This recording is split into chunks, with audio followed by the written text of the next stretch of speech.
G'day guys, Dyno here, and welcome to another Round the Fire video. To all the subscribers, welcome back, and if you're new to the channel, g'day. So guys, we've made the trip down to, it's probably a bit loud behind me. We've got the Raptor in there on a dyno. We've come down to Berrimah to check out how the Raptor actually performs on a dyno. So stay tuned, we'll get some real numbers out of it. We'll see exactly what we're getting and how this girl's performing.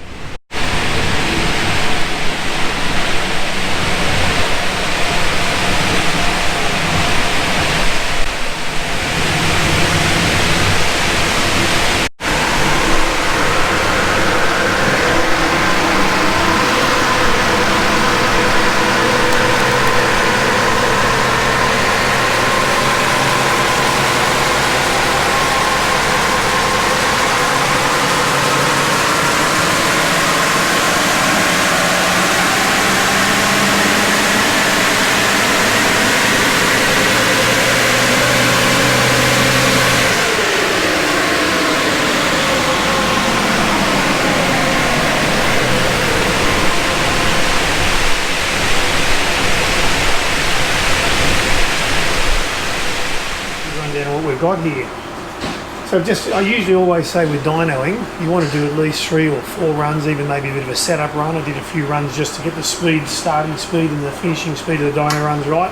Gets everything warmed up and you get more true results. Because if we look at sort of the first result here, it's a little bit lower than everything else. In fact, we could look at it and say there's 20 or 30 newton meters missing and there could be 2 or 3 kilowatts missing. If we look at the second and the third run, they're actually quite close together, the red and the yellow.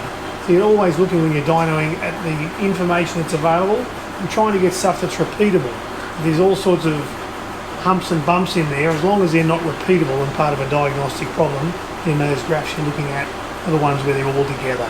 So you can go, yep, that's my repeatable, my real power. Whether they're your lost power and they're all down there, or whether you've gained power and all up there, you know, that's my repeatable power. And you've got about 130 kilowatts here. So they're looking good? Yeah, looking pretty good. Yep. Obviously, you know, we know you look after your vehicle. That's the key thing, you know, regular servicing and that sort of stuff. Yep. And of course, one of the big areas is trying to keep that torque usable. Yep. So we've done a 5th gear run, which is about halfway through the gears on these things.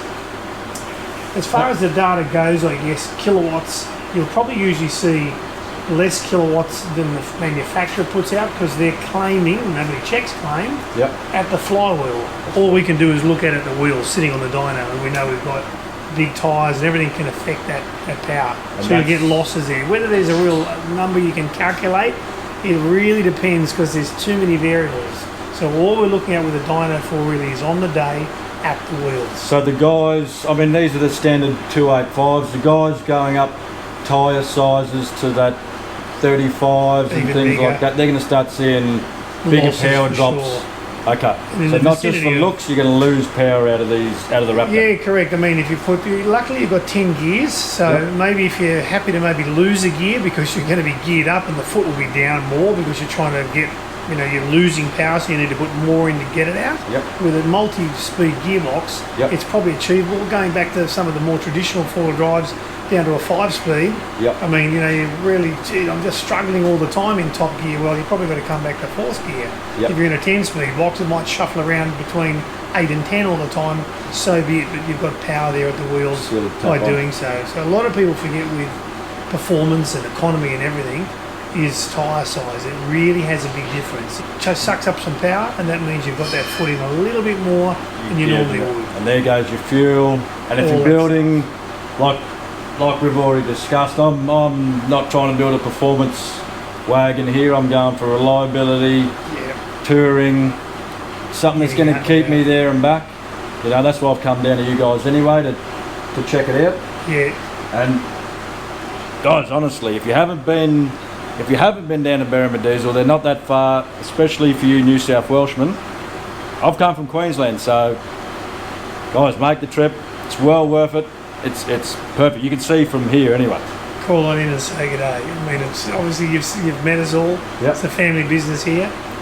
This is our workshop. This is what we do. The results are here, you know, and obviously we have a fairly like you, good social media coverage out there. Yep. Get information, and we show it as it is in our life, like what you're showing. It's what you see with your eyes, and what you do, how you camp, where you travel. Yep. And I think that's the great thing with that sort of platform. Gets it out to the people, and they can make their mind up whether they would, like to go down that line or take some advice from it. Same here.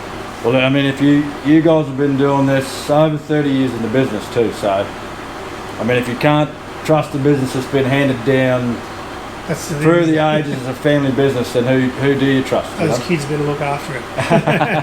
So that's right. You've met the two boys, so all good. So what did we see in here, mate? What did we? So basically, what did we get the max out of there? So we've got about 130 kilowatts in peak power. Yep. And torque at the wheels is 730 newton meters. Yep. And people might go, well, that's maybe not as much horsepower as the manufacturer says. Yep. And maybe that's more torque. It all comes down to gearing. Yep. So you'll never get what the manufacturer claims at the flywheel because of gearing, diff ratios, tyre size, and all that sort of stuff. So if somebody's towing in mountain country and they're going, this thing is really pulling well up the hill for a little 2 litre, no wonder when you're down in gear 6 or gear 5, midway through those gears, you've got 730 newton meters of torque at the wheels, and it's massive torque. That's good to say. That'll continue to reduce as we go up into higher gears. Yep. But your kilowatts usually won't change much. That really is just related to the spinning of the tyres. So gearing doesn't affect the kilowatts much, but torque gets affected heavily by gears. And so when we're in hilly country or heavy boggy stuff, we wonder why we've got to go down gears, because we're trying to magnify that torque like we're seeing here. And that torque is actually key for towing, isn't it? That's something what you want. And I take a trailer with me, so I mean that's a key for me. Taking off-road, getting out of a bog, even in that sort of stuff. It's in that. We're starting at 650 newton meters, right down that starting point. Mind you, that's in 5th gear. But halfway through your gears, you've got 10 of them. But it just sort of shows you in lower gears that would be even higher. It could be in 1st gear. You couldn't keep it on the dyno. It might be 1,500 newton meters. Yeah, right. Very, very torquing. Obviously, getting out of sand and bogs or pulling off the mark with a trailer. That's what torque is the real thing that we're looking for. All right, Andrew. So. Mate, obviously we're getting some good results out of that chip. I'm loving that the torque settings, where we're getting out of the power ratio reliable. You were just saying before about maybe not getting the numbers out of what the manufacturers are saying from the box. Well, when you've got it on the dyno. When you've got it on the dyno, can we? What do you say we unplug the chip and see what she is factory? Do that and see what it's producing at the wheels in the factory format. It might sort of shock a few people. But don't get scared if it's less than what the manufacturer says, because again, they're measuring at the flywheel. The flywheel, exactly. We're going to be measuring at the rubber at the wheels. So. Mate, let's do that. I'm excited. Let's have a look.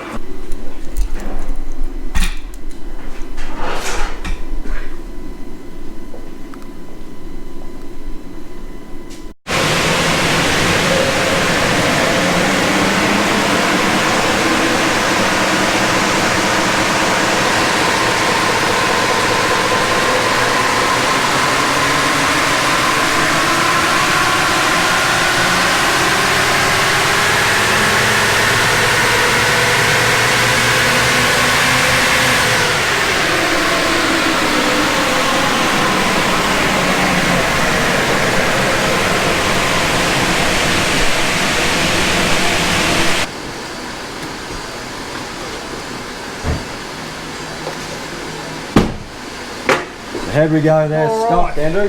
Not too bad. We've come up here starting at about 60 kilowatts before. Come up to about sort of 75, 76 kilowatts with the chip in. Big filling in the middle here, which is where we usually find they drop off a bit.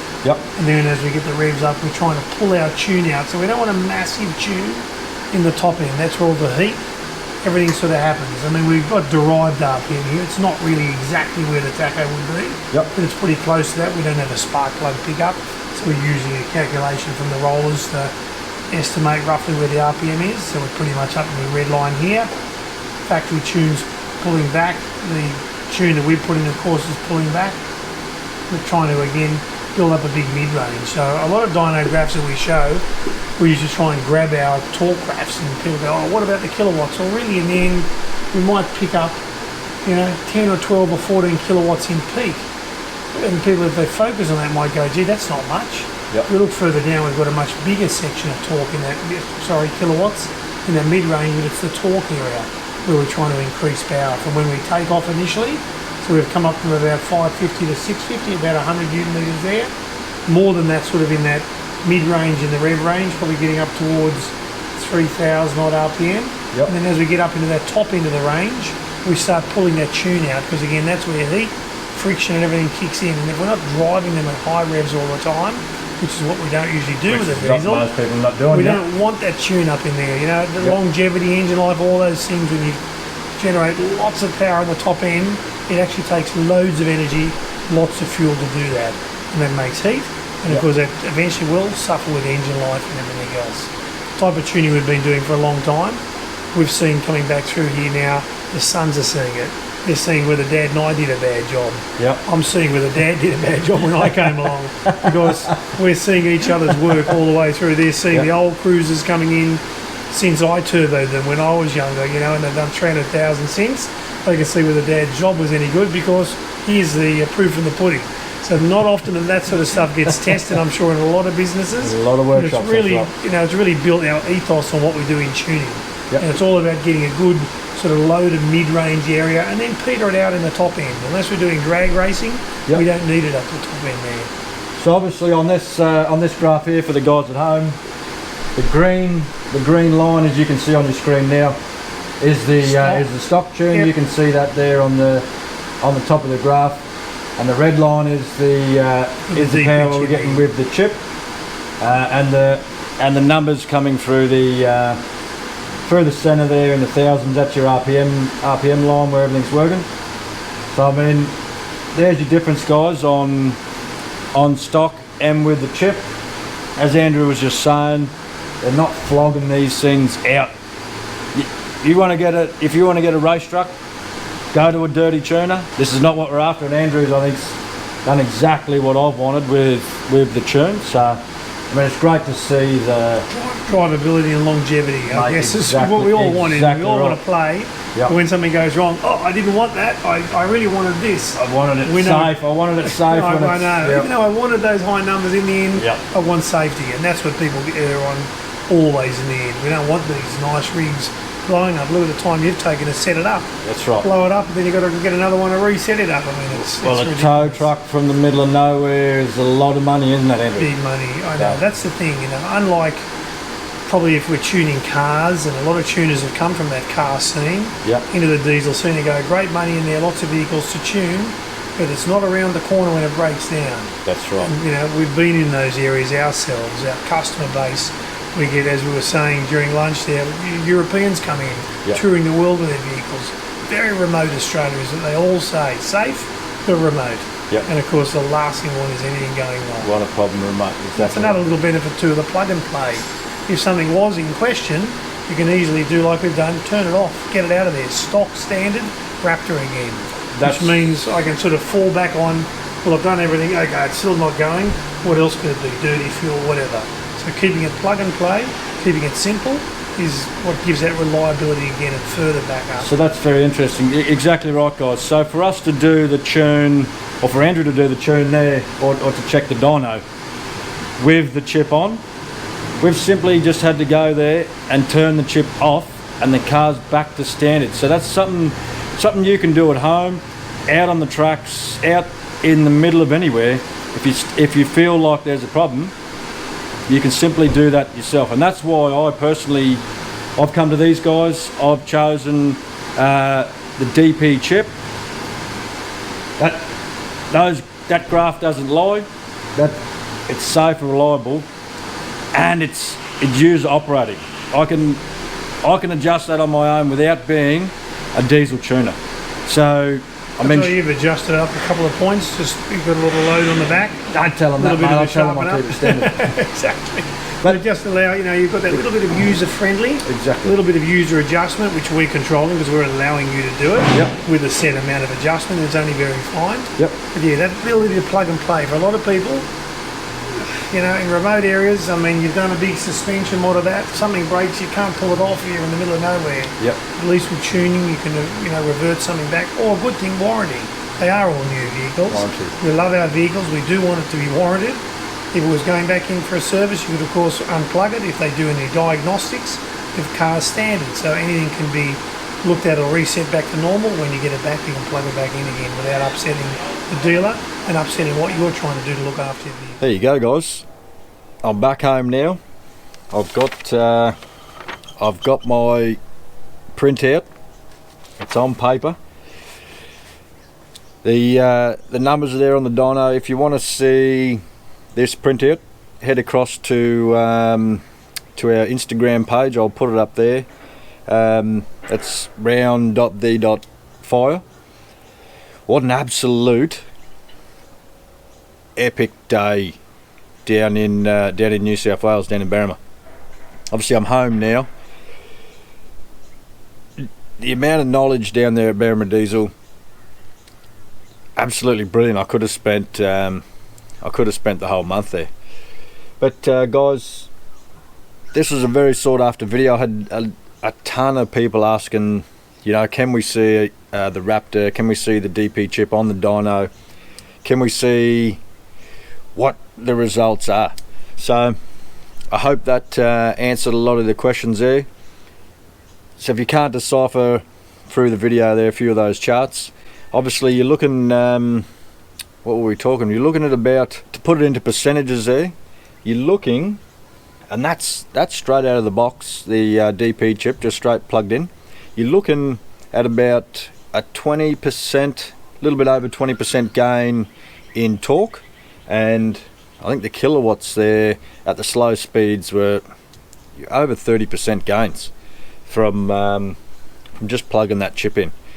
So I mean, I can't be any more happy seeing the chip in action. You know what I mean? We could all read it on paper and read it anywhere around, but to see it actually doing its thing on the dyno, seeing those bell curves run, just amazing.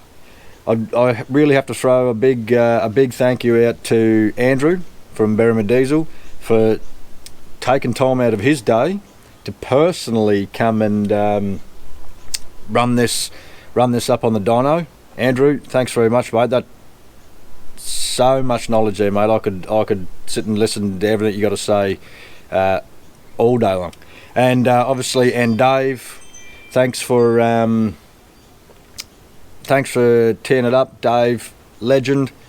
If I think a lot of you, if you give Berrimah Diesel a call there, Dave will be on the phone, and mate, he can tell you anything you want to know about the DP chip. But guys, after 2 years of running this chip on the vehicle now solid, I'm more than confident that this is going to get me there and back and give me the type of gains that I'm looking for. Like I keep saying over and over, I'm not building a race truck here, so I'm sure you could probably squeeze more gains out of that if you wanted to. I'm looking for that reliability, something that can get me out in the remote areas and get me back, and give me the power that I need to do it. So guys, I hope you enjoyed watching that. Jump across to Berrimah Diesel. Berrimah Diesel's got their own YouTube channel as well. They've also got a big Facebook presence and Instagram page as well. So guys, search them up, Berrimah Diesel. Have a look. They're always posting up good content. They're not just focused on Raptors like we are on Round the Fire here. So if you've got a different sort of wagon, jump on there. No doubt they've seen your vehicle and they've got something to say about it. Anyway guys, thanks very much for watching, and we'll see you in the next one. You.